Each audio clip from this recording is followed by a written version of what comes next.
tous, vous êtes bien sur le podcast Double Slash, donc podcast qui parle des outils, des technologies pour le développement moderne, tout ce qui est développement web. Donc nous sommes deux à présenter ce podcast. Alex, je te laisse te présenter. Salut, je m'appelle Alex, je suis développeur full stack et je viens de Chambéry. Ok, et moi donc c'est Patrick. Je suis développeur indépendant web, donc tout ce qui est partie front et partie back, également full stack on peut dire. Je suis sur Annecy, proche de Genève, et nous allons aujourd'hui parler de Jamstack. Donc Jamstack, Alex, tu peux nous expliquer un peu ce que c'est? Alors, c'est le futur. Le futur. Non, non, c'est le futur. En fait, la Jamstack, c'est un acronyme, donc il y a plein de stacks qui ont été mis en place. On connaît, LAMP, Min et tout ça. En fait, la Jamstack, c'est l'acronyme de JavaScript, API et Markup. Heu et en fait, l'idée, derrière, tout ça, c'est un peu du retour du site, statique. Alors, je vais pas faire l'apologie de Dreamweaver ou de FrontPage 98 ou autres, logiciels qu'on a pu connaître d'antan. Pas du tout. En fait, c'est d'utiliser vraiment les outils modernes qu'on connaît, les Webpack, ou notre code JS, ou que sais-je. Mais, en fait, utiliser les outils modernes pour générer, des pages, statiques. Il y a plein de bénéfices qu'on verra un tout petit peu plus tard, dans l'émission. Mais, en fait, le concept, c'est vraiment ça, c'est de refaire des sites, statiques. Et en fait, le concept, c'est je vais coder, je vais créer, tous mes composants, si je veux faire des composants, au moment où je vais, lancer ma génération de mon build, en clair, je vais aller récupérer toutes les données, qui vont être stockées, sur un CMS, distant. Et je vais bien différencier, mon code de mes datas. Et en fait, mon code va aller récupérer les datas via une API REST ou GraphQL. Je vais builder et générer en fait toutes ces pages, statiques. Et je vais prendre, tout mon bundle et je vais, le mettre sur un CDN. Et je vais automatiquement, updater le cache et tout ça pour, résoudre tous les problèmes de cache. Et en fait, mes utilisateurs vont avoir, un site, statique directement. Ok. Et on verra un petit peu plus tard, dans l'émission que même si c'est du statique, en fait, on peut quand même avoir, des choses, dynamiques. C'est pour ça qu'en fait, un des slogans de la Jamstack, c'est «Static is the new, dynamic». Ok, donc pour résumer, pour les gens qui sont un petit peu moins techniques, comment fonctionne un site actuellement si vous avez un site WordPress ou des choses comme ça sous PHP ou d'autres technologies? À chaque fois que vous faites une requête pour afficher une page, vous avez le PHP qui se met à tourner, qui génère une page en fait, à chaque fois. Chaque fois qu'un utilisateur vient sur le site, une page est générée par le serveur. La différence avec les sites statiques, c'est que les pages sont générées une fois, et ensuite c'est des HTML, donc à chaque fois qu'un utilisateur vient sur le site, ça appelle la page HTML et le serveur ne travaille plus derrière. Donc on va voir les bénéfices juste derrière, mais il y a vraiment une grosse différence, surtout au niveau des performances et de la simplicité au niveau du serveur, en fait, tout simplement. Ouais, en fait, c'est comme si, il y avait un espèce de moteur qui tournait, à chaque fois, quoi. C'est-à-dire à chaque appel, à chaque fois qu'on affiche une page, il y a un moteur qui tourne pour générer la page et pour retourner la page, générée. Alors que là, en fait, c'est comme si on avait une espèce de petit disque dur où on lit directement le fichier qui est, interprétable, on va dire, immédiatement par Mm. notre navigateur. Donc, ouais, le gros bénéfice, c'est Exactement. déjà sur la rapidité, ouais, tu raison. Exactement, la rapidité. Et puis surtout, c'est une question je dirais que c'est une question de logique aussi, puisque souvent, enfin, il existe quand même beaucoup de sites où le contenu change assez rarement. Enfin, quand on parle de sites plutôt simples, sites vitrines, ou même de sites un peu plus complets, mais avec du contenu qui change très rarement. Et c'est complètement illogique de générer une page pour un contenu qui est toujours le même. Donc évidemment, il existe des systèmes de cache, etc. sur les serveurs. Mais après, ça demande justement une complexité au niveau du serveur pour pouvoir mettre des choses en cache, etc. Alors qu'avec le système statique, c'est beaucoup plus simple. Et effectivement, le contenu change jamais, donc la page est toujours la même. Donc c'est vrai qu'après l'avantage, qu'on verra plus tard, mais c'est qu'on veut héberger ça plus facilement n'importe où, enfin voilà, sur des CDN et cetera. Voilà, voilà. Et après je sais pas du tout, j'ai pas trouvé de data vraiment fort, mais après, enfin, c'est juste du bon sens aussi, écologique, tu vois? Est-ce que c'est nécessaire d'avoir une machine qui tourne H24 pour un site qui est appelé, on va dire, 200 fois dans la journée, à voir un affichage de 200 pages dans la journée? Mmh. Est-ce qu'on a besoin de faire tourner une machine H24?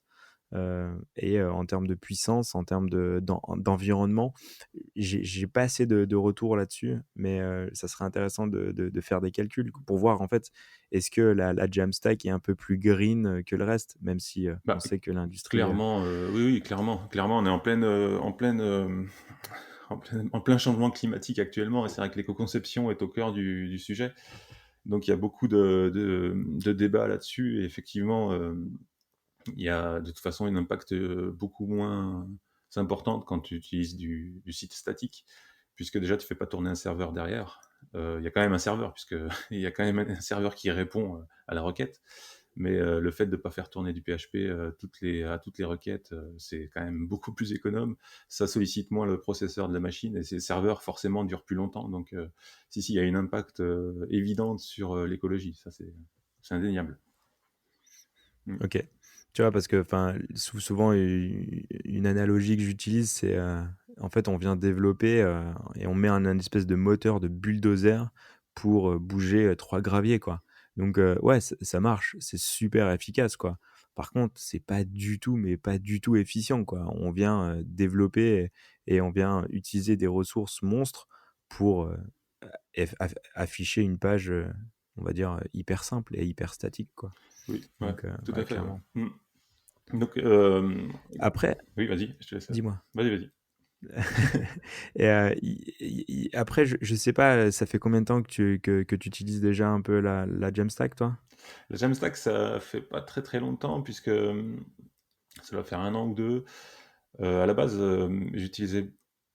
Enfin, c'est assez récent aussi comme concept, puisque en tant que développeur React, j'utilisais le rendu serveur pendant, ça fait 4-5 ans que j'utilise du rendu serveur via du Node, donc c'est pareil, c'est un petit peu consommateur d'énergie. Et c'est vrai que pour des toujours pas toujours dans le même esprit, c'est voilà, c'est éviter de refaire toujours les mêmes choses pour du contenu qui change pas. Donc la Jamstack est arrivée vraiment en masse, je pense, en 2019, où là on a vraiment des gros outils qui permettent de faire des sites de bonne qualité facilement. On parlera de Gatsby pour ma part en tout cas côté React JS. Mais ouais, je pense que ça fait une bonne année que je l'utilise vraiment et que là, on peut faire du travail professionnel. C'est-à-dire que là, il n'y a plus de raison. Enfin, c'est plus du bidouillage. C'est plus du bidouillage, c'est des vrais outils qui permettent de faire des sites statiques de bonne qualité. Ouais, je suis clairement d'accord, c'est plus, on est sorti un peu du truc, un peu hack, geek, vraiment poussé, Mm. et là on arrive, sur des outils qui sont, matures. Après, la Jamstack est pas encore mainstream, mais effectivement, je pense que 2009, enfin 2019 a été l'année où ça a vraiment fleuri, ça a explosé. Je pense qu'il y a aussi une conjoncture avec, tout un écosystème de web services, qui rendent en fait la Jamstack possible. Je pense à Netlify qui est un hébergeur qui a fait un boulot et qui a vraiment œuvré et poussé au maximum. Mm. Mais il y a tout un contexte qui fait que, ouais, 2019 et 2020, je pense qu'on est en plein dans ouais, la grosse montée de la Jamstack, quoi. Après, si on reprend l'essence même de la Jamstack qui est de faire du site statique, c'est parti de vraiment super loin, hein. Je pense à Jekyll, Mm. qui est fait en Ruby, qui, bah, lui, en fait, je sais pas la genèse du projet, mais enfin, Jekyll, c'est super vieux, quoi. Là, ils sont en version 4, je crois, maintenant. Et enfin, ouais, c'est vraiment vieux. Ce qui prouve déjà que, on va dire, le concept de statique était déjà présent. Par contre, ouais, tous les services, on va dire, de CMS, bah, de toute façon, on est obligé de parler de WordPress, quoi. On Ah, est c'est obligé, incontournable. parce que ça, ouais, voilà, enfin, l'effervescence de WordPress. Et je pense aussi que, enfin personnellement, hein, je pense que l'effervescence et on va dire, l'évolution de la Jamstack, aujourd'hui, elle est aussi due, à WordPress. Mais on va dire sur les mauvais côtés de WordPress, heu, les gens voulaient, autre chose, quoi. Ils voulaient une autre alternative. Mmh. Enfin, je pense comme beaucoup de personnes, personnellement, j'ai utilisé aussi WordPress et je pétais des câbles avec les mises à jour, clairement, sur les plugins et les interférences entre, telle et telle version de plugin avec telle version de plugin. Ouais, je te Ah, confirme. c'était Moi, c'était un pour le c'était un je fais enfer! encore du je fais C'est je fais encore du WordPress, pour certains clients, et je te confirme, la mise à jour des plugins, les attaques mais au tu niveau de serres la les s fesses, quoi. mais c'est très compliqué. Pour simplifier les choses au niveau de WordPress, j'utilise le minimum de plugins, en fait. Je limite totalement les plugins. Comme ça, je sais que, quand je fais une mise à jour, je prends aucun risque. Il y aura et surtout, ce qui est impressionnant, j'utilise un plugin de sécurité, c'est le nombre d'attaques, en fait. Le nombre d'attaques qu'on a tous les jours sur le site. Toutes les URL Eh sont oui, parce que attaquées. WordPress, C'est impressionnant, en fait. eh oui. On se rend pas compte tant qu'on n'a pas mis un plugin de sécurité, on se rend pas compte à quel point c'est attaqué. Après, WordPress est mainstream et donc du coup, derrière, bah, tous les hackers, enfin non, pas les hackers, mais vraiment les pirates, Ouais, c'est les un mecs qui veulent récupérer de la bande passante, pour envoyer des spams ou que sais-je, mmh, ou pour, faire de l'injection de liens, pour des sites, porno ou de casinos. Ouais, clairement, ils vont aller sur ce type de site, de sites-là, quoi. Et enfin, moi, c'est un article que j'avais fait dans Medium en fin 2017 où je disais: «OK, j'arrête WordPress, quoi, j'arrête. C'est pas possible, quoi. J'arrête, parce que ce que j'appelle la développeur expérience, c'est catastrophique, quoi.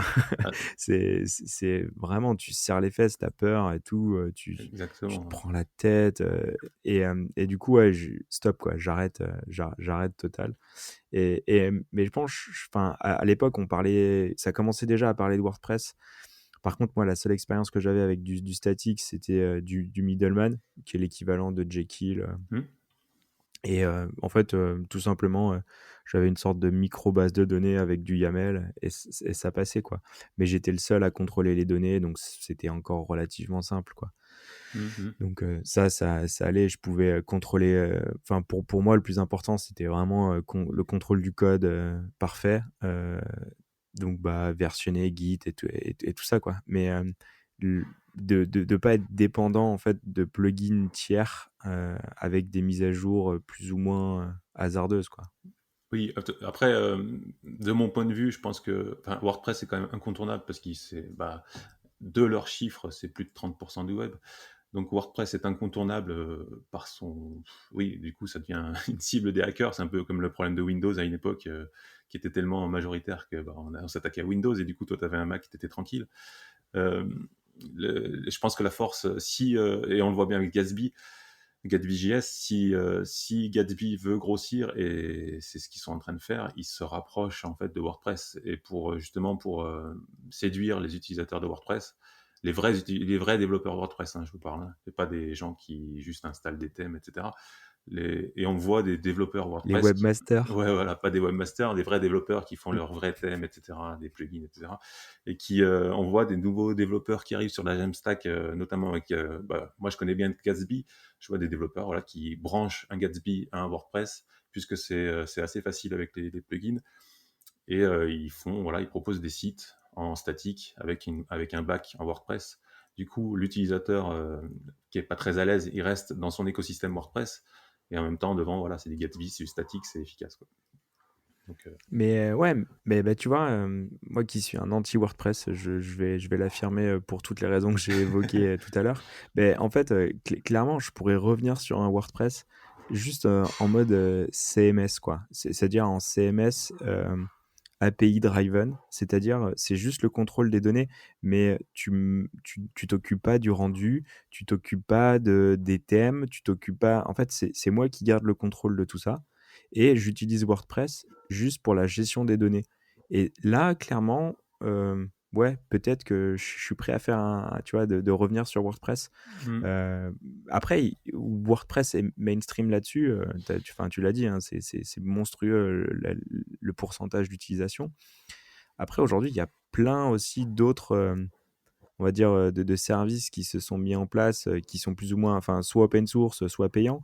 Mais, tous les CMS, on va dire, headless, qu'on appelle, les API driven ou tout ça, Mmh. mine de rien, il y en a quand même pas mal.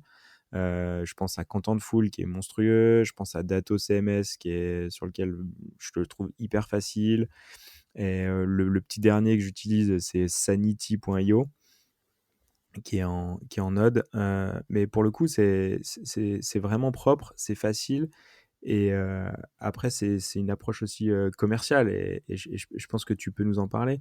Mais c'est sûr que en fait, quand quelqu'un, te dit: «Ouais, on veut utiliser WordPress», en fait, ce qu'il faut comprendre, c'est il veut garder le contrôle de ses données et c'est tout à fait logique, pour changer, ses horaires d'ouverture ou, pour mettre une nouvelle news, il veut pas passer par quelqu'un. Il veut pas être tributaire, d'un prestataire et c'est tout à fait normal aujourd'hui en 2020 Mmh. que le gars, enfin que le client, il puisse contrôler ses données, quoi. Après, que ça soit un WordPress ou autre chose, moi je pense que c'est pas tellement gênant tant qu'il contrôle ses données, en fait. C'est pas gênant de partir du moment tu vas ça arrive, enfin, je sais pas de ton côté, mais de mon côté, de temps en temps, j'ai des clients qui me demandent un WordPress, donc explicitement, ils te disent: «Moi, je veux un WordPress». Après pourquoi, les raisons, on va pas chercher à comprendre. Il y a aussi un avantage d'utiliser de WordPress, c'est que c'est aussi plus facile de trouver des prestataires derrière qui vont reprendre la suite ou des choses comme ça. Mais clairement, après, c'est vrai qu'aujourd'hui, il y a une pléthore de services en ligne qui te permettent de gérer du contenu. Alors après, moi, je suis un peu réservé sur les services en ligne parce que justement, c'est beaucoup poussé. La Jamstack est beaucoup poussée par tous ces services Contentful, Strapi, enfin tout ce qu'on peut trouver aujourd'hui. Et je suis un peu réservé puisque c'est vrai qu'il y a des versions gratuites de ces services, mais dès que tu veux monter un petit peu en volume, là, les tarifs, ça commence un petit peu à piquer, surtout sur certains. Donc je sais pas, toi, de ton côté, si tu Ouais, as je déjà pense fait à tes Contentful, voilà, Contentful, c'est sympa la version c'est gratuite, monstrueux, mais c'est très, très cher. après ça devient très, C'est très très, très cher. cher. Donc on comprend pourquoi ils poussent, Ouais. la Jamstack, puis forcément, hein, ils prêchent leur paroisse. Mais voilà, c'est pour ça aussi qu'on peut dire, souvent que la Jamstack, c'est pas forcément adapté à tous les projets. Donc forcément, de toute façon, il faut toujours partir du principe que on a un projet et après les outils s'adaptent au projet et pas l'inverse. Ça, c'est toujours la base pour les projets qui fonctionnent. Mais Le bon sens. voilà, le bon sens, plutôt que de toujours tout faire avec le même outil, peu importe le projet. Mais oui, voilà, c'est à réfléchir. Je sais pas ce que tu en penses, toi, si tu as déjà fait des gros projets avec des services en ligne de contenu. Voilà. Alors, des gros projets, on va dire, il faut définir, gros projet. Mm, Par contre, ce qui est sûr, c'est que ton hébergement, par exemple, de WordPress, s'il y a énormément de blog posts, bah, tu vas être obligé d'avoir un serveur un petit peu plus solide, qui tient un peu plus, et donc, on va vite arriver sur des problèmes de rapidité, mm, et donc il va falloir que tu mettes en place, un serveur un petit peu plus de qualité. Du coup, si tu déplaces en fait, cette charge, ce coût sur un CMS, payant soit, mais, à 10 ou même, à 20 balles par mois, clairement, bah, tu déplaces ton budget parce que ton front, il va être hébergé en statique. Aujourd'hui, le coût de l'hébergement statique est quasiment dérisoire ou sur un coût très, très, très, très, très, très, très faible. Si on paye, 2 ou 3 $ grand max, par mois, heu, même avec du grosse charge, allez, on monte à 30 $. mm. Allez, on va dire, à 40, on va dire à 30 $ par mois. On a un site, qui est monstre béton avec, une qualité de service qui est payante, soit, oui, et je suis pro open source, hein. Il y a pas de problème. Par contre, le fait de passer par un service payant, headless, qui font, un CMS nickel, tout propre et ils font que ça, Mmh. Bah, mine de rien, quand on ramène ça par mois et la qualité qu'on a, moi, je pense que c'est pas si cher que ça, il faut juste convaincre, le client que, oui, son WordPress, il est gratos, mais son infrastructure, elle ne l'est pas et par définition, son infrastructure, elle est moins fiable, et donc il va falloir qu'il bosse la sécurité, tout ça et en fait, c'est pour moi, c'est juste un déplacement de coûts et je pense qu'au final, sur des gros projets, ça peut revenir moins cher de faire la Bah, Jamstack. il faut quand même, enfin, on va revenir sur WordPress parce qu'on en parle. C'est pas un podcast sur WordPress, mais on en Oui, parle bien pas mal. sûr. Mais c'est une légende urbaine que WordPress est gratuit. Oui, WordPress est open source. WordPress, on peut l'installer gratuitement. Mais avec l'expérience de plusieurs projets, de gros projets aussi, on en fait sur WordPress des gros projets. WordPress n'est pas gratuit, puisque si tu veux faire un vrai projet solide, sécurisé, multilingue, etc., tu te retrouves rapidement à payer des plugins. Donc tout ce qui est voilà, sécurité, c'est 100 euros par an. Tu veux mettre du multilangue, c'est 100 euros par an. Et à la fin, tu te retrouves vite à payer 300, 400, 500 euros par an pour des plugins de service. Donc en fait, WordPress est peut-être gratuit pour des petits sites, vitrines, mais devient vite payant pour des sites professionnels. Donc c'est à comparer, mais enfin aujourd'hui, on peut pas dire que WordPress est gratuit, quoi.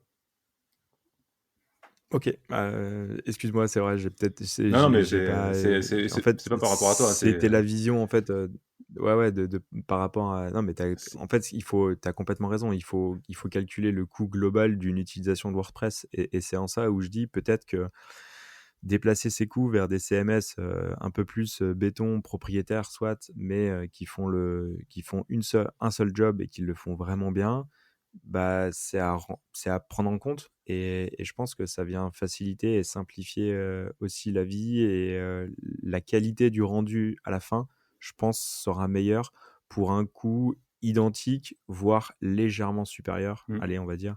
Mais je pense que c'est moins cher au final et avec tous les avantages que ça amène en termes de sécurité, en termes de rapidité, en termes De monter en charge.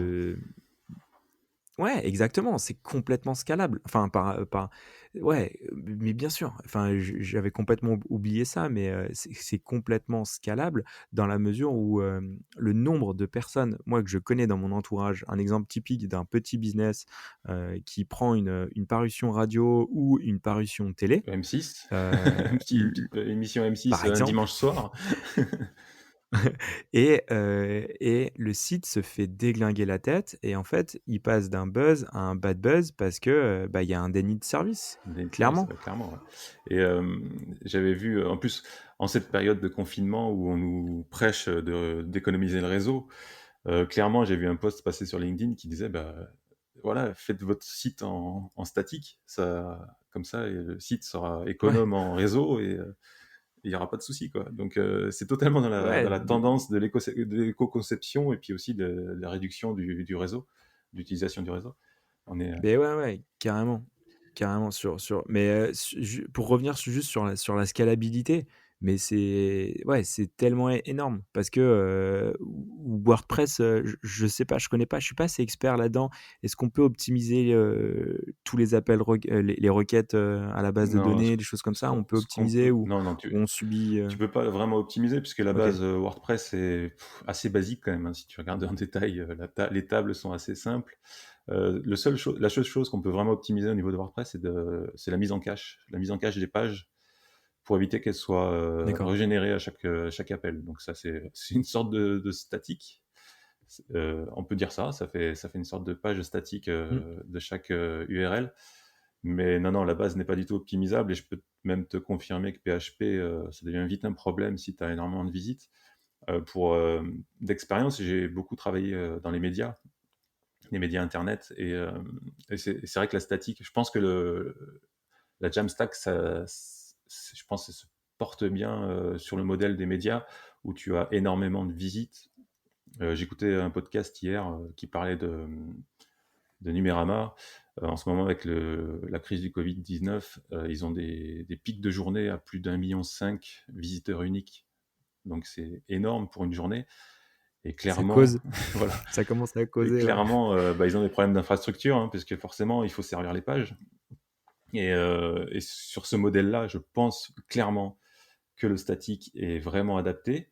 J'ai bossé dans une boîte qui avait aussi énormément de visiteurs uniques par jour, et on avait, je sais plus combien de serveurs qui tournaient derrière pour générer du PHP, quoi. Ouais C'était énorme et les coûts et étaient et et énormes en fait. Et puis et l'entretien, quoi. c'est là où en fait ouais. Mais ouais et l'entretien et tout ça et c'est là où il faut changer de paradigme, c'est que maintenant, quand il y a un problème de scalabilité «Oh bah, c'est pas grave, on Mais c'est rajoute et on exactement rajoute des ça. On machines, on rajoutait des rajoute des serveurs tout le temps machines» en fait. et du coup, tu es là: «Mais les gars, faudrait peut-être, repenser un peu le modèle, quoi» et je pense que, c'est pas si enfin, le shift est pas si compliqué à faire, quoi. C'est juste changer un petit peu, notre manière de voir les choses et surtout regarder le bénéfice, à la fin, quoi. Le bénéfice pour le développeur, bien important, mais pour le bénéfice client aussi, quoi. Il a une page qui est servie plus rapidement, le développeur, il serre pas les fesses à chaque fois et il a les financiers derrière, ils arrêtent de payer des serveurs à chaque fois, quoi. De rajouter des serveurs, ils rajoutent des serveurs, ils rajoutent des serveurs. Enfin, Et ça c'est une consomme, hérésie. ouais, c'était une Enfin, hérésie, ça consomme beaucoup d'énergie, ouais, ça consomme, enfin, c'est catastrophique. ouais, du temps, de l'argent, de la pollution. Enfin, Et c'est j'ai du mal à trouver, un argument contre, en fait. alors moi, j'avais une petite discussion avec quelqu'un qui est responsable d'un gros média avec plusieurs sites, et cetera. En fait, aujourd'hui, ils sont très intéressés par la statique. Enfin, forcément, ils cherchent toujours à optimiser, les coûts, la vitesse des sites, et cetera. Ce qui manque aujourd'hui, vraiment, et c'est prévu dans les prochains projets, enfin, en tout cas, Gatsby en parle beaucoup, c'est l'incrémental, en fait. C'est-à-dire que de ne pas régénérer complètement le site à chaque fois. Eh oui, Et c'est eh un oui, souci parce que voilà, sur un média, si bah, l'exemple de la personne qui m'a parlé de ça, c'est il génère à peu près une cinquantaine de pages nouvelles par jour de voilà d'articles. Et donc ça veut dire que si j'utilisais du statique, ça serait 50 à chaque fois 50 builds, et sans parler encore de d'autres modifs.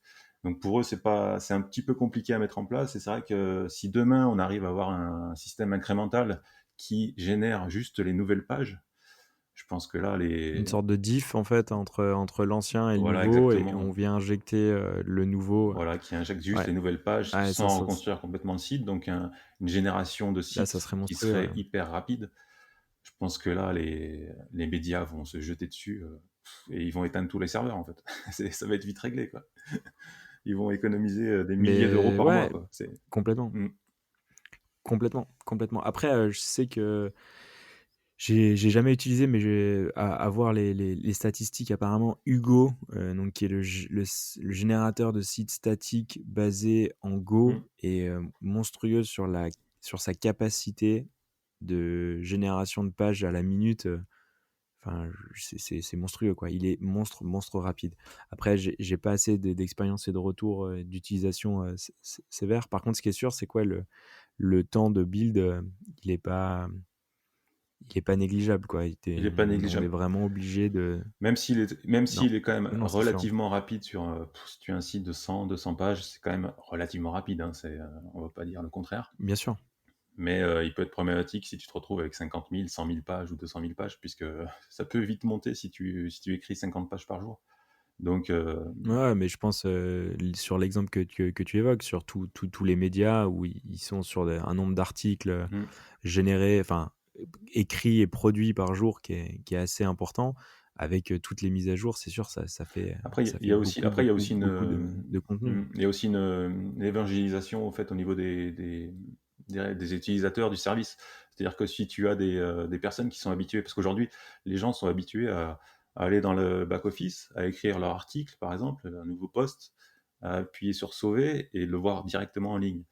Après, c'est aussi, voilà, c'est éduquer un peu les gens pour leur dire, OK, tu écris ton article, tu le valides, mais il sera disponible que dans 5 minutes ou toutes les heures. Ou voilà. C'est aussi ça, habituer les gens à plus voir les choses directement en ligne et à comprendre le système qui fait que voilà, ça construit le site et ton article il sera disponible que dans 1 heure, mais au moins l'utilisateur, pour lui, c'est plus rapide. Ouais. Il y a tout un travail à ce niveau-là, quoi. Après, Ouais, je suis complètement d'accord avec toi, je pense qu'il faut éduquer. Après, dans la majorité des sites, si on programme, un build toutes les heures, par exemple, bah, peut-être que c'est largement suffisant. Peut-être même, des boîtes, pour certains clients, un build par jour, ça serait largement Ou suffisant. même par tous les Par 6 contre, je mois pense que même. pour tous les médias qui ouais, peut-être même, je pense pour tous les médias qui sont proches de l'instantanéité, sur de la réaction, tout ça, ils peuvent, je pense, difficilement attendre 1 heure avant de mettre un article, à jour quand ils sont dans Ah oui, oui. l'hyper rapidité, de la réaction à chaud, enfin au niveau des médias, alors après c'est bien, c'est pas bien, ça c'est un autre débat. Oui. Mais en tout cas, ils ont besoin de cette réactivité-là, quoi. Donc ouais, de manière incrémentale, ça serait top. Ah bah, Gatsby.js est en train de travailler là-dessus? Gatsby.js, ouais, propose des services puisque bah, Gatsby, c'est un peu le même modèle que WordPress, c'est open source, donc c'est disponible gratuitement, entre guillemets, le service. Ouais, après ils viennent de lever je sais pas combien, Voilà, non? ils lèvent beaucoup d'argent parce qu'ils font beaucoup de, ils font beaucoup de développement, beaucoup de, au niveau de la communauté, mais surtout, ce qu'ils vont vendre, et exactement comme le modèle WordPress, c'est qu'ils vont vendre des services derrière. Donc, ils commencent à vendre des services de cloud, donc de génération de sites. Donc, voilà, c'est un service qui génère un site Gatsby, indépendamment de ton serveur, et après, ils te l'envoient sur le serveur. Et puis voilà, et donc leur but, c'est de proposer plusieurs services comme ça qui s'adaptent à la Jamstack, et là, c'est payant par contre. Donc, voilà, les revenus de Gatsby viendront de tous ces services qu'ils m'ont proposés au fur et à mesure. Et ils travaillent, et ils ont annoncé et qu'ils travaillaient sur l'incrémental. Donc, après, ça va s'adapter. Forcément, ce ne sera pas pour tous les générateurs de sites statiques. Ça sera propre à Gatsby, puisque chaque générateur a un fonctionnement différent. Mais si ça commence à arriver, ça va vraiment être énorme, puisque bah là, je pense qu'il n'y aura plus de frein à utiliser du statique. En tout cas, Ouais, clairement. clairement, tu t'écris un nouveau post, 30 secondes après, il est déjà en ligne. Et on peut imaginer, même si tu Mais tu as pas rebuildé les 20 voilà, 000 tu autres pas pages, besoin de quoi. rebuilder toutes Ouais. les 20 000 pages, et puis si jamais tu as fait une erreur, tu peux modifier, c'est rediffusé 30 secondes après, ou même supprimer l'article ou le cacher, enfin. Et du coup, tu te retrouves à avoir une flexibilité énorme, en fait. Ouais, après c'est aussi un autre bénéfice qu'on n'a pas encore évoqué, c'est justement la possibilité de rollback, et de pouvoir revenir un peu sur des précédents builds, où tout est basé sur ton commit ou sur un point Mmh. que tu décidé. Et le fait de pouvoir, revenir comme ça un peu, dans le temps, ça a même quand même une grosse part de sécurité, quoi. C'est-à-dire, OK, il y a une connerie sur la version 12, bim, on revient sur la version 11, en un clic, quoi. Mmh. Parce que ça, une fois qu'on a fait une mise à jour sur WordPress, d'un plugin, alors je sais pas si ça a changé, hein, mais bah, si ça a cuté, j'étais obligé de revenir sur la version précédente, donc du coup, tu fais des copies, tu fais des backups, enfin voilà, tu as toute une Ça n'a gestion pas changé, ça n'a pas qui est changé. hyper Tu dois stressante. toujours faire une sauvegarde de ton site OK, avant de faire la mise à jour. Ça n'a pas du tout changé. ouais, Ce qui est, OK, c'est pour ça que les donc gens encore un tremblent bon point toujours pour, au moment où ils doivent cliquer sur mise à jour.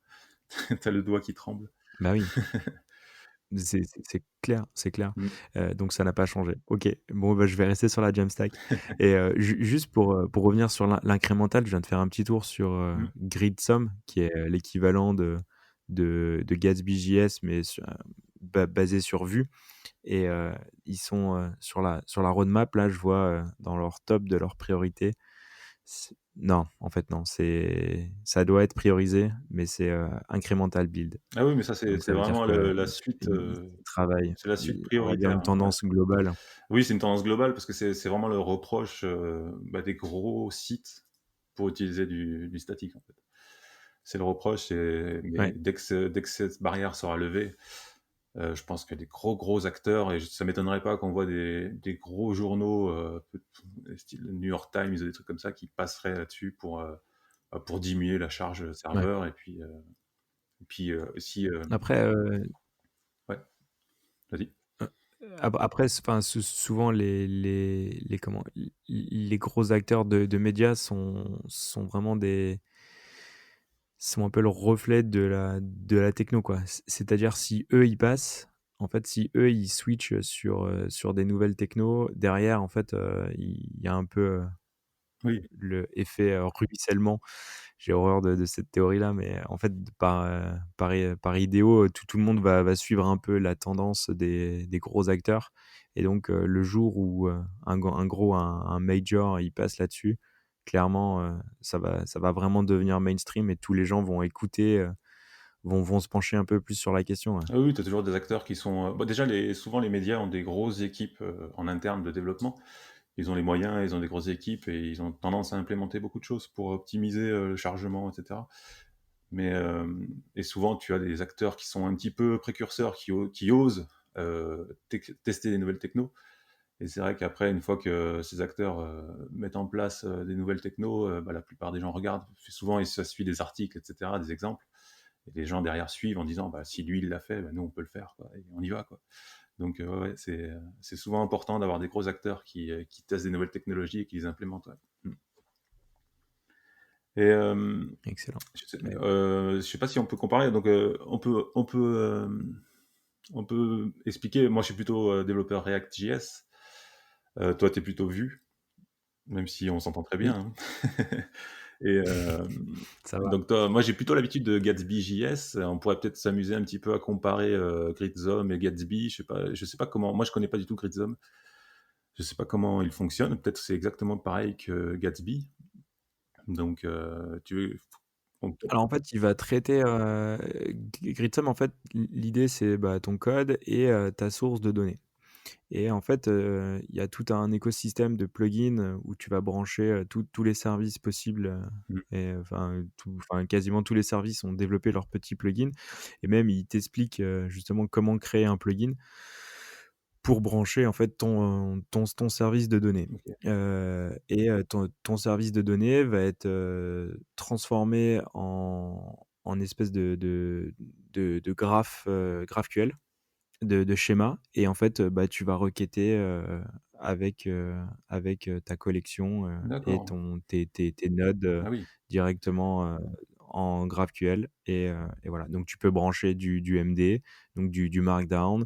Tu peux brancher, bah, Dato CMS, Sanity, Contentful et tout ça et tu vas en fait aller, requêter, directement dans tes pages.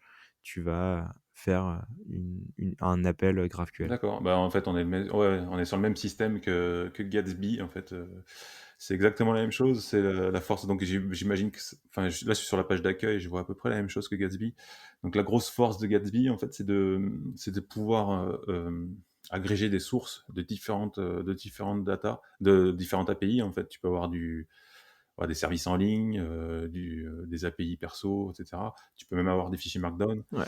Et tout ça, en fait, c'est transformé en GraphQL, en données de GraphQL. Et derrière, ouais, pareil, on peut, dans les templates, donc, réalisés avec, React, on fait des requêtes et on va taper sur du GraphQL et on récupère toutes les datas. Donc c'est vraiment la grosse force, en fait, c'est ça, ouais. Donc les 2 fonctionnent à peu près pareil, j'ai l'impression. Donc la grosse force, c'est d'aller prendre une source de données, de la transformer en GraphQL et nous derrière, hein, au niveau des templates, on peut utiliser GraphQL facilement. Et c'est vrai que c'est un vrai plaisir à utiliser. En tout cas, Gatsby, c'est un vrai plaisir à utiliser. Une fois que tu as branché ton API, tu fais des requêtes GraphQL, tu récupères tes données.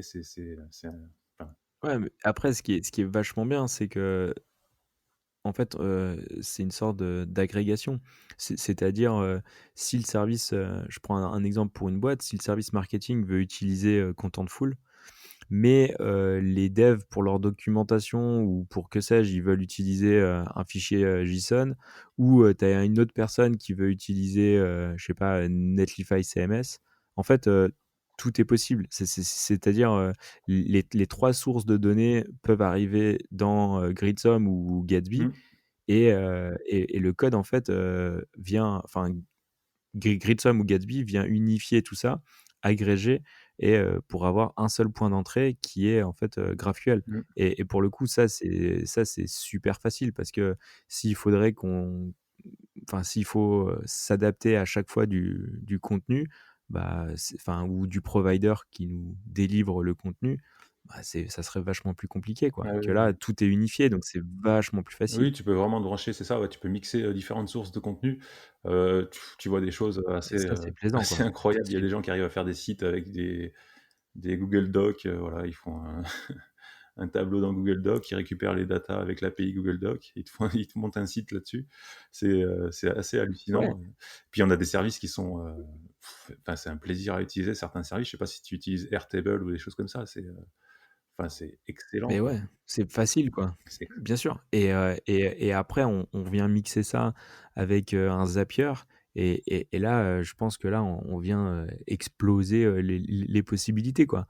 Clairement, on peut faire un Google Form. Le Google Form, il va sur, Zapier, qui remplit le Airtable, qui remplit, le site et qui est généré. Donc, on passe par plein d'acteurs mais au final, ça marche, c'est super fluide, quoi. Donc vraiment en termes de potentiel, mais c'est monstrueux, c'est C'est monstrueux. énorme et puis, enfin, je parle pour Gatsby, on a il y a une grosse force aussi au niveau de Gatsby et j'imagine que Gritsum, c'est en train d'être à peu près Gritsum est un peu plus récent, il me semble, donc c'est peut-être en train de se monter petit Ah à oui, petit. c'est beaucoup plus petit, Ouais, ils ont beaucoup moins de moyens, enfin, mais bien sûr, c'est un cran bien, bien, bien, bien en dessous. voilà, Gatsby, ils ont une grosse communauté, mais vraiment une très grosse communauté active.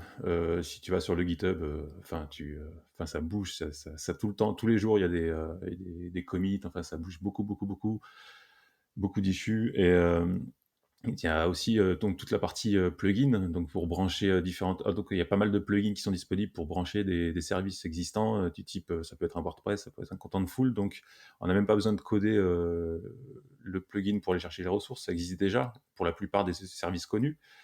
Ensuite, il y a aussi, parce qu'ils ont compris quand même que, s'ils veulent toucher la communauté qui vient de WordPress, il faut quand même proposer, des histoires de thèmes et cetera.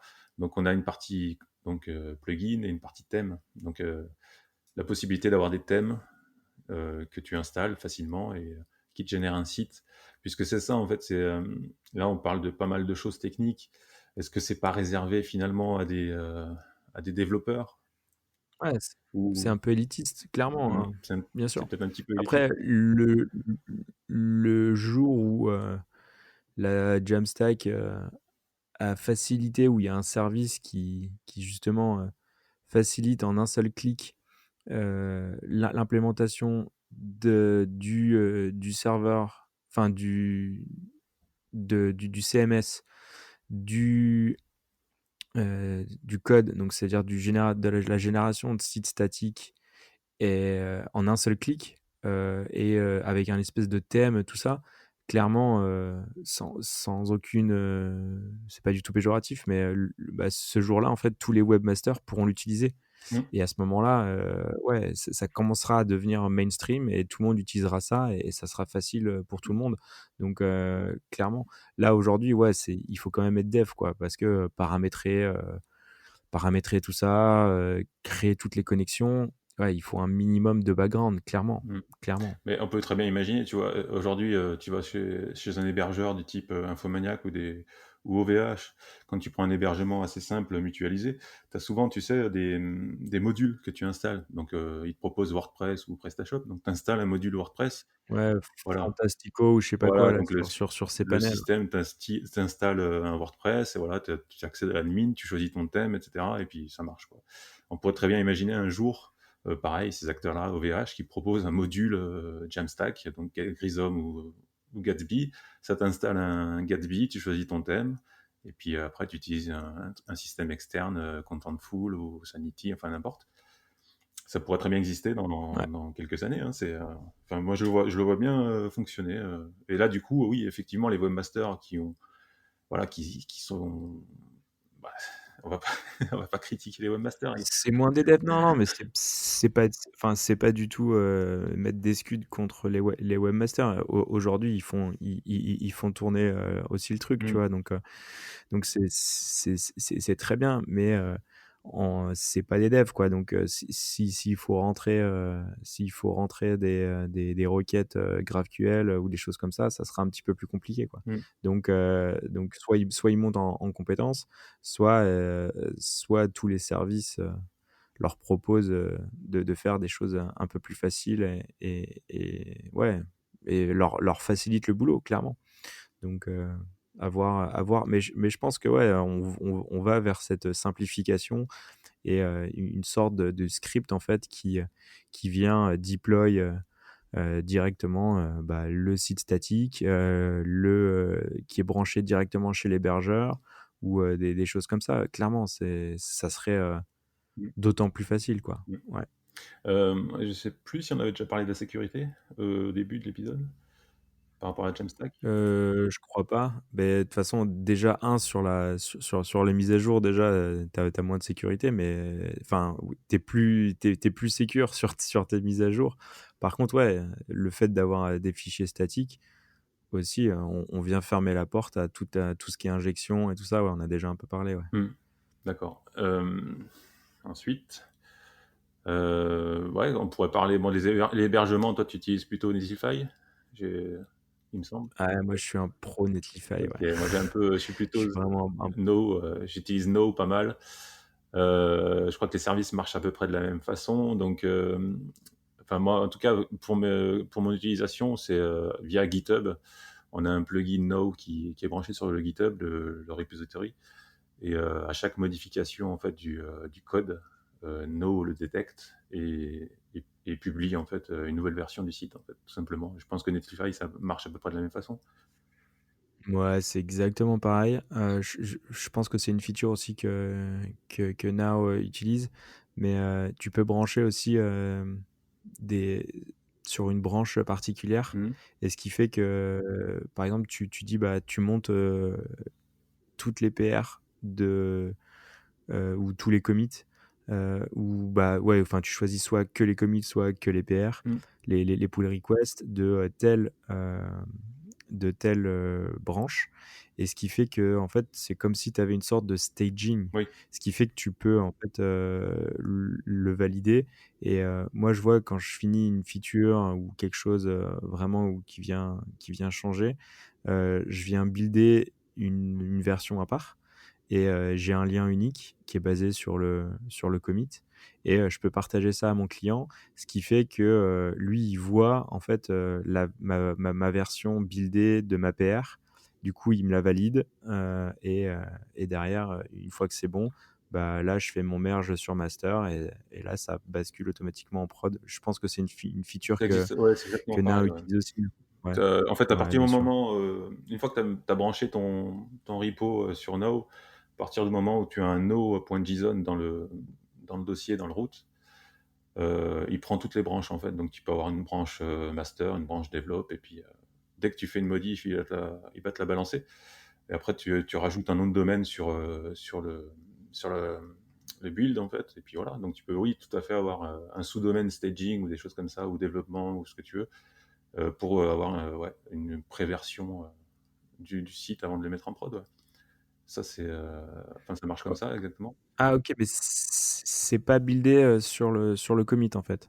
Si, si, si, si. C'est toi qui OK, Si, si, dès que d'accord. tu fais une modif, en OK. fait, lui, il détecte. En fait. Dès qu'il y a une modif, il détecte et il lance un build. Donc, voilà. Mais après, il te OK. le met sur une URL à part, en fait. Mais après, voilà, c'est dans les configs Ouais, OK, qui OK. déterminent les URL qui vont pour chaque dossier, quoi. Et après, il y a aussi, on peut parler Ouais. aussi du système, bah, par exemple, si on utilise du Contentful, on peut brancher, bah, Netlify Uno marche de la même façon, les webhooks. Donc, imaginons, on fait une mise à jour d'un article, on ajoute un article sur Contentful, enfin un article ou une page, et dès qu'on sauve, en fait, Contentful va faire un appel via un webhook de Netlify ou de No, qui dit à Netlify, il y a un changement de contenu, vas-y, refais le site. Build. Voilà. Balance le build. Balance le Ouais. build, donc Ouais, en fait, c'est une sorte de trigger, ouais, c'est ça, c'est un ouais, en trigger, fait, ouais. tu vas pouvoir trigger via un webhook, Mmh. excellent. Donc du Ouais. coup, voilà, ça marche tout seul. Et et WordPress aussi a un système, je sais qu'il y a un plugin qui existe de webhook. Alors c'est ça aussi, la communauté, WordPress, elle est quand même super active et c'est pour ça que, on voit de plus en plus de gens qui s'intéressent à Jamstack, liés à WordPress, puisque forcément il y a une communauté active qui est en train de faire pas mal de plugins et on a déjà des plugins de webhook sur WordPress qui sont capables d'appeler, Netlify, pour dire, il y a un post qui a été modifié ou ajouté. Il y a pas mal de plugins aujourd'hui qui sont disponibles. Tout ce qui est GraphQL aussi sur WordPress. Là, je passe vite fait sur WordPress, mais GraphQL, pour la petite histoire, Gatsby a embauché la personne qui a créé le plugin VP GraphQL. Je sais plus son nom. Ils l'ont embauché en interne tout simplement pour continuer à développer ce plugin. Donc on voit bien que Gatsby se rapproche et a vu son OK. intérêt à se Ouais. rapprocher de WordPress. Donc, enfin, Ouais, ils ont des gros intérêts en commun et du coup, ils ont bien compris qu'ils peuvent pas aller, contre WordPress, mais il faut aller avec avec WordPress, WordPress. ouais. Enfin moi, mon souhait ultime, ça serait qu'un jour les deux soient mixés, tu vois. Enfin, j'imagine hein, qu'on ait carrément un système de statique dans WordPress et que quand tu fais ton site, ça génère un site statique, que ça soit Gatsby ou autre. Hein, mais enfin, j'espère qu'un jour, dans quelques années, on aura un système comme ça et voilà, on aura directement du cache généré en fichier statique à chaque modification dans l'admin. Peut-être qu'un jour, enfin, j'espère que WordPress viendra là-dessus. Au niveau, en termes de sécurité, en tout cas, ils ont tout intérêt à faire ça. Mm. Ouais, ouais, c'est clair. Après, je pense que avec l'avènement justement de cette Jamstack, du retour un peu du statique, je pense que WordPress en fait va se concentrer sur, la gestion des données, sur des choses comme ça. Je pense à ça existe toujours le plugin, Advanced Field, Ouais, ACF, ouais. Oui, bien sûr. Custom ouais, Custom Field, ouais, Ouais, ouais, ouais, tu vois? ACF, Ouais, moi ouais, j'avais Advanced Custom Field. Ouais, c'est pour faire des custom prop type. C'est assez, ouais, ouais, c'est très exactement. utilisé. D'ailleurs, toutes les agences professionnelles en WordPress, enfin, logiquement, si tu fais un WordPress de manière professionnelle, tu es quasiment obligé d'utiliser ce plugin. Enfin, autrement, tu peux D'accord. pas générer du contenu personnalisé. Donc, c'est un plugin qui est très très populaire et qui est très utilisé et qui a beaucoup évolué aussi. Et donc, il y a pas mal de gens qui utilisent du flexible content. En fait, c'est une façon d'utiliser ACF pour générer. Je sais pas comment expliquer ça. Ça ressemble un petit peu une façon un peu comme Contentful. En fait, tu fais des blocs qui vont accueillir du texte, des images, etc. Donc tu fais plusieurs blocs et derrière, bah, Gatsby va appeler l'API de WordPress et va récupérer ces blocs. Et ces blocs, ils ont des noms et donc tu fais des boucles sur ces. C'est un gros JSON? C'est une sorte. Oui, de toute façon, oui, l'API C'est REST, un donc ça reste du JSON. Ouais. Ça passe par l'API OK. REST ou alors par VP GraphQL, mais voilà, tu récupères tes blocs que tu as générés avec des flexible content d'ACF. Et du coup, oui, OK. ouais, ouais, donc ça. Non, ACF existe toujours et est très utilisé. Enfin, personnellement, j'utilise pas mal. OK. Mm. Ouais, ouais, mais tu vois? Mais je pense que c'est des plugins comme ça qui justement si WordPress devient un peu, un truc, vraiment, data driven et où on vient brancher l'API. Par contre, ouais, je suis un peu moins réticent, enfin, je suis un peu plus méfiant sur, tout l'écosystème, front, pour le coup, où tous les thèmes, tout ça, il va peut-être falloir qu'ils évoluent un peu, quoi, qu'ils ressortent des thèmes un peu plus, statiques pour que enfin statiques, non, mais pas formatés, WordPress, quoi. Parce que justement, si on va vers sur une Jamstack, Mm. bah, le front sera plus généré par WordPress, mais sera généré par le générateur de sites Mm. statiques et donc bah, par définition, on peut pas utiliser les mêmes thèmes, quoi. Alors qu'aujourd'hui, je pense que l'écosystème, on va dire commercial de WordPress, il se fait beaucoup sur les thèmes, non? Oui, oui, oui, il y a un gros business sur les thèmes, sur les plugins. Et après, tout ce qui est services OK. associés à WordPress, ça peut être bah, tu vois, sur Automatic, là, la société qui fait WordPress, enfin, qui est à la tête de WordPress. Ils vendent beaucoup de services en fait voilà, de recherche. Tu peux mettre des systèmes de recherche, enfin voilà, toutes des choses que tu peux ajouter à ton site WordPress et ensuite tu payes par mois. Ça peut être 10, 20, 30, voire 100 euros par mois pour avoir des services supplémentaires, du CDN d'images, de fichiers statiques, etc. Donc il y a plein de services comme ça. En fait, c'est ça, hein, WordPress, c'est beaucoup de services qui se branchent dessus et qui sont payants. Et tout le business est là-dessus, quoi. Mais au final, s enfin, tu vois, pour revenir sur la Jamstack, à comparaison de WordPress, je pense que, si tu veux un truc solide, béton, financièrement parlant, ça va pas te coûter plus cher, quoi, Ouais, tu vois? Et je pense même ça va te coûter moins c'est cher, exactement ce que je te disais au début, ouais. avec un rendu ouais, pour un rendu qui est meilleur, hein, vraiment, je pense, vraiment. Oui, oui, oui, tout à fait, ouais. De toute façon, oui, oui, c'est clair. C'est dès que tu fais un site professionnel, c'est pas du tout gratuit. Donc voilà. Après, comment le vendre? Alors moi, je t'avoue que j'ai encore, on va peut-être parler de ça aussi, l'argument commercial. Comment le vendre? J'ai un peu de mal à le vendre. Enfin, disons que quand je tombe face à des clients, qui techniquement sont pas du tout à l'aise et je sens que ça va être compliqué à leur faire comprendre, j'ai tendance à vite laisser tomber et à m'orienter vraiment sur un WordPress comme ça, je les sens plus à l'aise en fait avec la techno. Je sais pas Parce toi qu'ils comment tu connaissent fais, le ouais? mot. Pardon? Alors, en fait, ils sont plus à l'aise parce qu'ils connaissent déjà WordPress ou ils ont déjà entendu parler de WordPress? Ouais, c'est surtout ça, ouais, ils ont déjà entendu parler de WordPress, ils l'ont peut-être déjà utilisé. Et surtout, il y a aussi une faut pas enfin, c'est une chose que je néglige pas du tout, c'est que derrière, c'est possible qu'un autre développeur reprenne le site. Et c'est vrai que WordPress, c'est plus facile de trouver un développeur qui soit capable de reprendre un site qu'une Jamstack où ça demande quand même C'est plus vrai. de compétences. Donc il y a aussi ce point-là pour moi qui est important. Enfin, en tout cas, en tant qu'indépendant sérieux, j'aime bien voilà, dire, être sûr que mes clients derrière, que le projet va être pérenne et qui va durer et qui va être entretenu derrière, quoi. Si jamais on sait jamais, hein, si jamais ça passe à un autre développeur, voilà.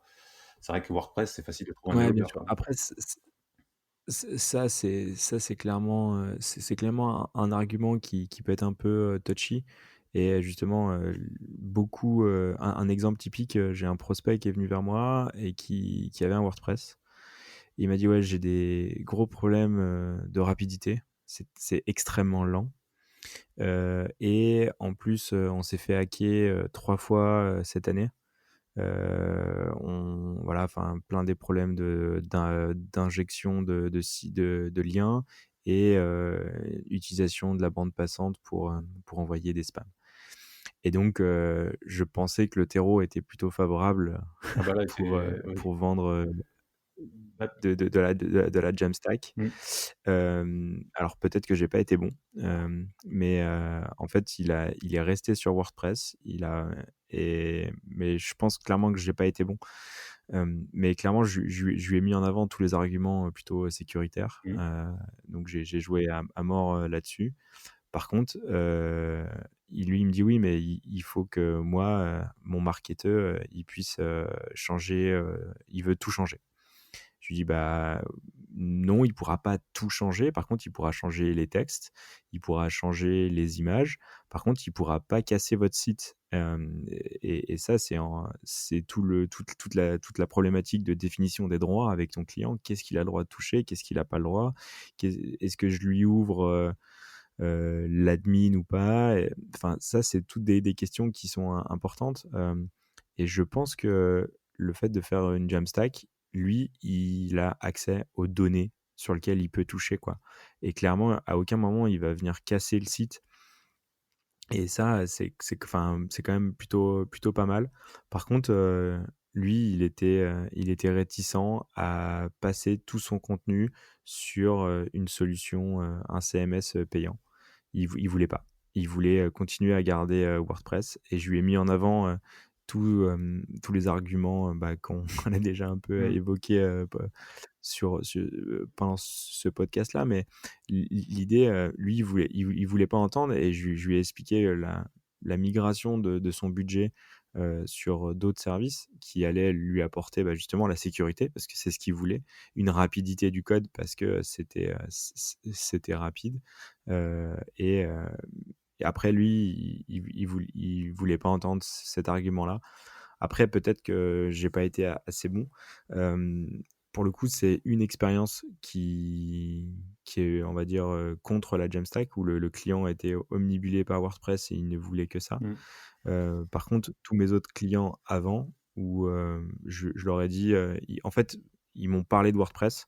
Je leur ai expliqué mon point de vue et je leur ai expliqué le contrôle des données qui pouvait, via Datto CMS. Qu'ils allaient, être hyper drivés sur les infos. je leur ai montré des copies d'écran, du dashboard, de chez Datto en mode, voilà, bah, là, vous avez votre article, votre page d'accueil, vos articles de blog et vos pages de voyage. Pour le coup, c'est pour une agence de voyage. Heu, bon, bah, voilà, vous faites vos mises à jour, et vous cliquez là-dessus, ça va pas se mettre à jour tout de suite. Enfin, on les explique, on leur explique, on les accompagne et au final, il y a eu aucune réticence. Par contre, c'était, des personnes qui avaient un bagage technique hyper, hyper faible. D'accord. Donc ils sont partis du principe que, OK, et c'est aussi un argument que j'utilise en mode, bah, non, moi je veux pas moi en tant que pro, je fais pas WordPress pour telle et telle raison, telle raison, telle raison, telle raison. Après si vous voulez du WordPress aujourd'hui, moi je veux même pas batailler et je veux pas faire. Parce que, bah, je maîtrise pas WordPress assez pour faire un contenu professionnel, comme je voudrais le faire et j'ai développé, on va dire, mon expertise sur la Jamstack avec, tous ces services-là. Donc je contrôle le rendu, je sais ce que je délivre, et moi, je suis pas capable de le faire, sur WordPress et la qualité que je pourrais rendre sur WordPress ne me satisfait pas, donc j'y vais pas. Mmh. C'est pas dit que suite à notre discussion, là, que j'aille regarder, WordPress, on va dire, sur le WP Graph ou des choses comme ça, pour utiliser WordPress, plus en mode, CMS, on va dire CMS que de En data quoi, headless, pour ouais, en gérer vraiment version headless, que ouais. Mmh. ouais voilà, vraiment en headless. Pourquoi pas? Ce qui me permettrait en fait d'avoir un autre argument commercial, pour, justement discuter et leur dire: «Bah, ouais, vous avez du WordPress, par contre le rendu, il est pas fait avec WordPress». Pourquoi pas? Je sais pas. Mais, en tout cas, on va dire que c'est moi, j'ai pas trop galéré à vendre la Jamstack, à part pour mon dernier client là, prospect pour le coup, qui lui n'a pas du tout n'était pas était totalement, Mmh. hermétique, au discours. Après peut-être que, moi commercialement j'ai pas été assez bon et j'ai pas trouvé les bons arguments pour le rassurer et le mettre en confiance par rapport à ça, hein. Ouais, je pense qu'aussi il y a une question de confiance. Après, les gens, s'ils sont en confiance et qu'ils sont aussi ouverts, hein, ouverts d'esprit pour, tester, voilà, des outils qu'ils connaissent pas forcément, mais ils te font confiance. OK, ça a l'air bien, machin, OK, pourquoi pas tester? Après, tu as aussi oui, c'est vrai que, tu as un petit peu la barrière marketing. On a souvent dans des entreprises, des services marketing qui aiment bien changer tout le site, mettre des blocs par-ci par-là et c'est vrai qu'après, bah, voilà, on parle beaucoup de WordPress dans ce podcast, mais bah, dans WordPress, tu as tous les systèmes de gestion de contenu, du type, comment je sais plus comment ça s'appelle. Tu sais, où tu gères les blocs, voilà, ça te génère tu mets les blocs où tu veux, enfin, c'est du WYSIWYG, en fait, en gros, au niveau de l'admin et tu Ouais, W Bakery ouais, ou, les Visual Composer, ouais, ouais. Visual Composer, tout ça, Visual tous Composer, ces constructeurs de sites, Beaver, voilà. machin, truc. Et Ouais. ça, les gens en marketing adorent parce que ça leur permet de changer les couleurs, changer les blocs, et cetera. Mais c'est d'un autre côté, c'est très dangereux parce que toi, tu fais un design de site, tu fais des couleurs définies, et cetera, toute une maquette, et cetera. Et le gars vient derrière, Exactement. il te pète tout en Et deux, il quoi. casse Donc, c'est, Il peut tout casser facilement et après en fait, dès qu'il y aura plus une certaine homogénéité ou un problème, il va se retourner contre toi en disant: «Putain, ça marche pas, c'est de la merde», voilà. c'est ça qui me dérange, vraiment. Et Ouais, souvent la barrière, elle est marketing, en fait. Souvent la barrière, c'est le service marketing qui bloque, en fait, et qui veut garder le contrôle sur toutes les données, sur tous les aspects. Et je pense que souvent ça vient de là la barrière. Après, il y a ouais, évidemment une question de confiance, quoi. Il faut que la personne te fasse confiance et OK, on y va, go, je te fais confiance, on essaye ça et puis mais après oui, les arguments sont assez faciles à trouver par rapport à WordPress. De toute façon, tout le monde enfin, je pense que même des gens qui sont pas techniques ont connaissance du fait que WordPress, au niveau sécurité, c'est un problème. Donc c'est un argument qui se tient à chaque fois. Hem, ouais, après, ouais, je te laisse, enfin, je pense que je te laisse tester WordPress pour le mode headless. Après, il y a pas mal de choses qui sont en train de se faire, qui sont en train d'évoluer. Donc, on n'est peut-être pas encore dans un mode totalement stable pour. peut-être pas encore assez ouais, c'est peut-être pas encore assez mature, le on va dire, WordPress headless est pas encore Bah, assez disons qu'en mature, ce tu moment, penses? WordPress est en pleine évolution. Alors tu as dû entendre parler de Gutenberg. De Gutenberg? Voilà, donc Ouais. Gutenberg est arrivé, ça fait des blocs, donc ça change quand même pas mal le fonctionnement des datas au niveau de WordPress puisque ça enregistre des blocs. Alors le souci, c'est que Gutenberg, WordPress enregistre les blocs en HTML. C'est pas des objets ou tu vois ce que je veux dire? Donc Oui. du coup, c'est un peu compliqué à utiliser en API. C'est un peu difficile à récupérer le code et du coup, tu te retrouves avec du code, du contenu en HTML et au lieu d'avoir des objets avec des attributs, tu vois, qui Ouais. définiraient. Donc c'est un gros souci à ce niveau-là. Ouais, alors je vais peut-être laisser, résoudre ce problème-là et avant d'aller faire un tour. Ouais, parce que récupérer du HTML, ça veut dire, Bah, ça veut enfin, dire ça injecter veut le dire code quelque chose. au niveau de ton JavaScript, l'évaluer et évaluer du code qui vient d'un WordPress, c'est un petit peu dangereux, quoi.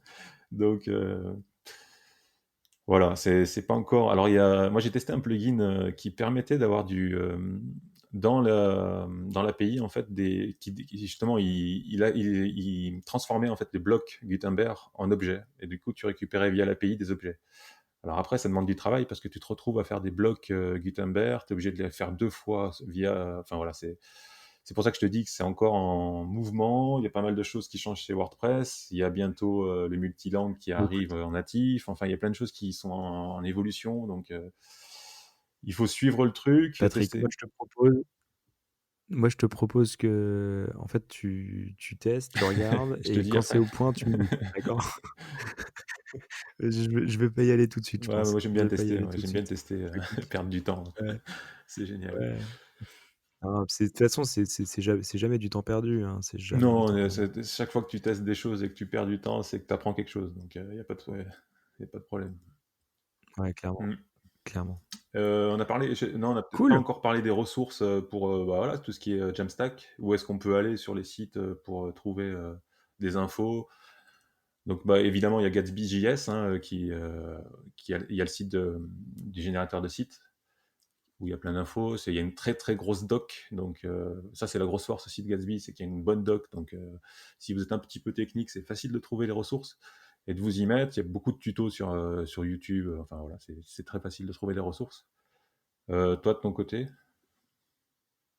Après, il y a 2 sites, qui sont pas mal, qui viennent référencer, en fait, tous les CMS qui font partie de la Jamstack, donc on va dire qui sont API driven. Donc je pense à headlesscms.org où là, on va trouver, alors c'est juste un annuaire, il y a aucun retour sur, s'ils sont bien, ils sont pas bien. Mais on va vite, retrouver, on va dire, des tendances quand même et on va avoir, le pendant sur, tout ce qui est génération de sites statiques, donc ce qu'ils appellent des SSG, donc Static Site Generator et pour le coup, c'est, staticgen.com. On va retrouver un peu avec, toutes les langues. Donc, on va dire que quelqu'un qui fait, du Go, bah, ça va être peut-être sans doute plus facile pour lui de passer sur un générateur de site statique en Go et dans ce cas-là, bah, il va aller sur le site, en Go et il va trouver, tout son écosystème. Mais, ce qui est sûr, c'est, juste, en cherchant, Jamstack déjà sur le net ou sur YouTube, on va trouver, pléthore d'informations et je pense que les sites, type, ouais, comme tu dis, Gatsby ou Gridsome, les docs sont hyper bien faites et en fait, dans les plugins, on va brancher, en fait, un service extérieur. Bah, en allant chercher dans ces plugins-là, on va trouver d'autres services, et qui vont, en fait, bah, c'est comme tout, hein, il faut être un petit peu curieux, mais et en fait, on va découvrir d'autres services et bah, tester, essayer. Mais on va très vite, trouver, tout un écosystème qui est plutôt favorable. Après, il y a un podcast, en fait, qui a été créé par, quelqu'un qui travaillait chez Netlify à la base, qui s'appelle, Jamstack Radio. Mm. Pour le coup, bah, sur Spotify, sur, podcast, sur iTunes, Google Play, tout ça, on va le trouver, Jamstack Radio et alors, il date un peu, enfin non, c'est un vieux podcast, c'est-à-dire c'est un podcast qui a déjà, Effectivement, ils ont 53 épisodes un déjà, donc certain âge. c'est déjà énorme. Ouais, ils sont déjà à 53 épisodes. Ils ont eu bon, parfois il y avait du monde, enfin il y avait rien, il se passait rien pendant un mois mais ils sont plutôt pas mal et ils évoquent vraiment toute la Jamstack sur, toute sa largeur. Donc même s'ils sont, on va dire hostés et hébergés, la personne travaille chez Netlify, Ouais. ils ne parlent pas que de Netlify. Donc pour le coup, voilà, il y a pas de contenu, trop sponsorisé et donc ils abordent vraiment tous les sujets, et sur une vision vraiment, Mmh. très large.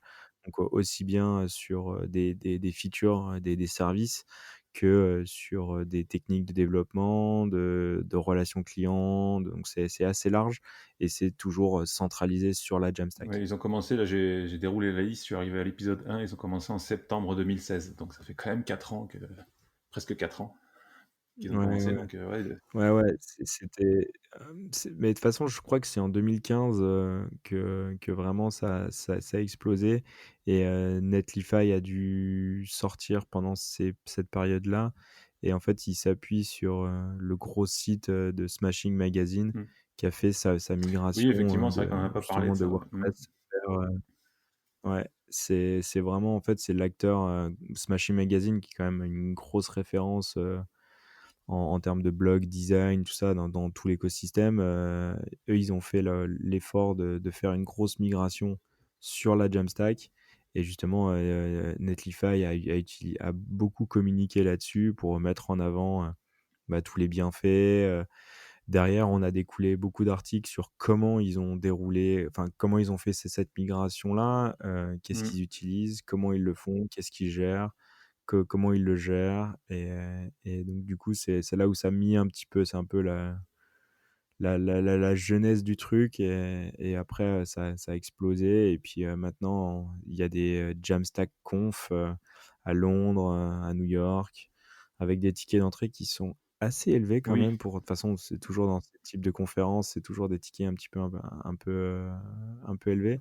Mais, on peut retrouver toutes les vidéos sur YouTube et on voit toutes les conférences, sur, bah, des approches vraiment, propres, Jamstack, quoi. Donc c'est super intéressant. Ouais, c'était un bon exemple, en fait. C'est vrai que Smashing Magazine, il y a eu beaucoup d'articles, concernant leur migration et là, j'en ai un sous les yeux qui, bah, le titre, il est assez, explicite, hein.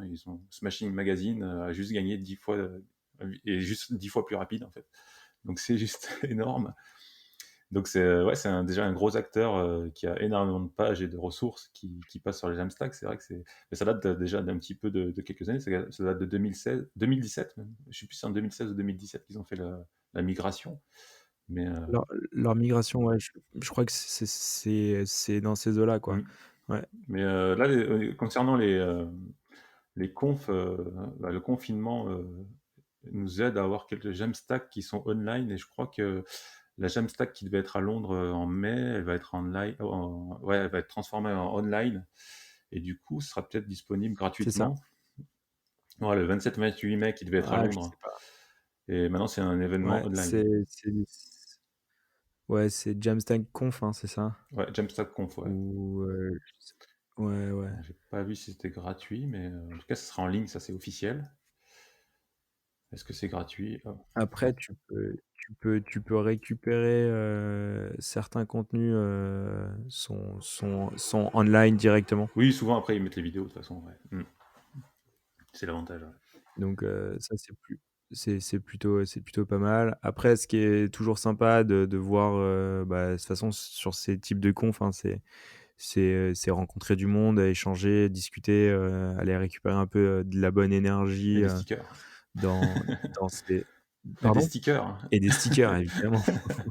Et des stickers carrément. Oui. Après, pour aller voir aussi, tous les sponsors, là je suis sur le site de jamstackconf.com. Ouais, Justement, on voit tous les sponsors et en fait on se rend compte que, bah, tous les sponsors sont tous les acteurs, de la Jamstack, quoi. exactement. Clairement, il y a donc là il y a Contentful, il y a, Forestry, il y a Fauna, Gatsby, GitHub, il y a Imagix, pour, tout ce qui est, gestion d'images, enfin, on va vraiment trouver tous les acteurs et c'est intéressant de voir en fait, bah, qu'est-ce qu'ils amènent et on se rend compte que, Mmh. bah, tous ces acteurs-là, amènent un service et des fonctionnalités, Mmh. C'est assez énorme, ouais. sur un Là, site, je suis en train de regarder les je te coupe, mais je suis en train de regarder les sponsors, je vois quelques sponsors. Je sais pas si tu connais, Forestry, en fait, c'est un CMS online qui est assez intéressant.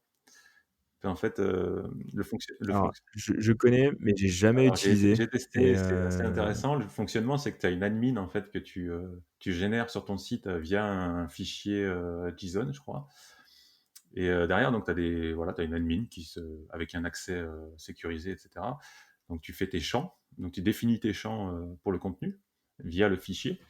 Et derrière, quand tu valides, ton contenu, ton nouveau contenu, ça te génère des fichiers Markdown. Donc et du coup, il génère, via GitHub, un nouveau build. Donc Forestry, c'est plutôt pas mal, j'avais testé. C'est assez facile à mettre en place et c'est assez, flexible, en fait, au niveau des champs, de formulaire, tout ça. Je sais pas si tu connais aussi Snipcart? et par ouais, Snipcart, c'est trop bien. Mais juste pour Ouais, revenir sur Forestry, est-ce que, on va dire c'est client friendly ou pas? oui. Ouais, ouais, c'est une admin qui est hyper OK. simplifiée, hyper basique. Il y a rien, en fait, dedans, mis à part, la gestion de ton contenu, en fait. Donc ouais, j'avais testé, c'est hyper intéressant. Snipcart, ouais, le acteur incontournable si on veut rajouter un panier, sur, un site statique. Ils ont ils sont très, actifs au niveau des articles. Ils font beaucoup d'articles sur la Ouais, ils écrivent Jamstack. beaucoup, ouais. Et Ils écrivent leur beaucoup, produit est ouais. plutôt intéressant. C'est, enfin, en quelques lignes de code, tu peux ajouter un panier sur un site statique. Tu as ah ouais, Craft CMS, alors c'est un CMS type, WordPress, mais beaucoup plus, professionnel. Eux, ils ont rapidement implémenté, la Jamstack avec un système de preview, en fait. Quand tu es dans ton admin, que tu édites ton contenu, il te fait un preview Ouais sur le côté. et du coup, ça, on revient sur le côté un peu, what you see is what you get, sur, tous Exactement, c'est-à-dire que les visual composers ou les beavers, et tout ouais. ça. Là, ça peut convaincre un marketeur de passer sur une Ah bah Jamstack, complètement, parce que clairement. tu as un fichier statique, mais tu as quand même une preview online, en temps réel de ton contenu que tu es en train de mettre à jour. Donc c'est juste énorme. Enfin voilà, il y a plein d'acteurs comme ça et enfin, même si ça fait quelques années que la Jamstack, existe, c'est vrai que on va dire depuis l'année dernière, c'est en pleine ébullition. Et on va dire, peut-être toutes les semaines, il y a un nouveau service qui sort ou qui évolue, quoi. Ouais. C'est impressionnant. Bah, après, ça prouve aussi que l'écosystème, évolue et est en pleine effervescence. Donc, il y a de plus en plus d'acteurs, il y a de plus en plus de gens qui s'y intéressent. Donc, en fait, il y a une sorte de cercle un peu vertueux, qui se met là-dedans. Très bien, hein, je pense que ça enfin, moi, je suis pro je suis pro Jamstack, donc je pense que ça peut être que pour le bien, quoi, que Oui. pour le bon. Il y a que du bon à utiliser tout ça, quoi, donc continuons. Parfait. Ok. Bon, bah, je pense qu'on a, on a déjà pas mal parlé pour le podcast, là, au niveau de la Jamstack. On va peut-être arrêter là. Tu as peut-être quelque chose à rajouter? Carrément. Non, moi j'ai pas trop, je pense qu'on a brossé quand même, assez large et je pense qu'on est qu'au début de tout ça, mine de rien. Parce que, bah, comme tu l'as dit, hein, il y a beaucoup d'évolutions qui vont arriver, et je pense que ça va encore plus devenir, mainstream. Bah, c'est bien, c'est parfait, ça évolue. Je pense que ça va dans l'intérêt de tout le monde, aussi bien du développeur, du client, de l'utilisateur final, de l'utilisateur au quotidien. Donc, c'est plutôt pas mal, c'est plutôt bon. Donc, Mm. non, j'ai hâte de voir la suite. Et puis, bah, non, je pense qu'on a quand même couvert, à peu près tout. Oui, à peu Donc c'est près tout. Moi, intéressant. je rajouterais juste au niveau écologie aussi, au niveau éco-conception, la Jamstack s'y porte vraiment complètement, puisque tout est optimisé au niveau de la construction du site, du build. Les images sont optimisées, enfin, tout est optimisé. Donc, c'est vrai qu'au niveau éco-conception, on est vraiment dedans. Et ça a beaucoup moins d'impact sur l'écologie. Donc, d'ailleurs, on va faire un podcast spécial éco-conception prochainement. Donc, on en parlera de ça encore. Mais ouais, ouais, hmm. Parfait, Donc, ok. nickel. Où est-ce qu'on peut te retrouver pour Eh bah, échanger? merci. Et bah, on peut aller directement, sur mon Twitter à Alex, qui est un nom incompréhensible, mais qui c'est XLANEX6, Xlanex6 sur Twitter ou directement sur mon site internet, De toute atypique.dev. façon, on mettra les liens dans les notes, du podcast. Moi, pour ma part, c'est donc Patrick, Faramas, donc on me retrouve facilement sur, Twitter, Faramas Patrick, sur LinkedIn et puis mon site internet, c'est goodmotion.fr, voilà, tout simplement. Donc on va arrêter là et puis on vous dit à bientôt.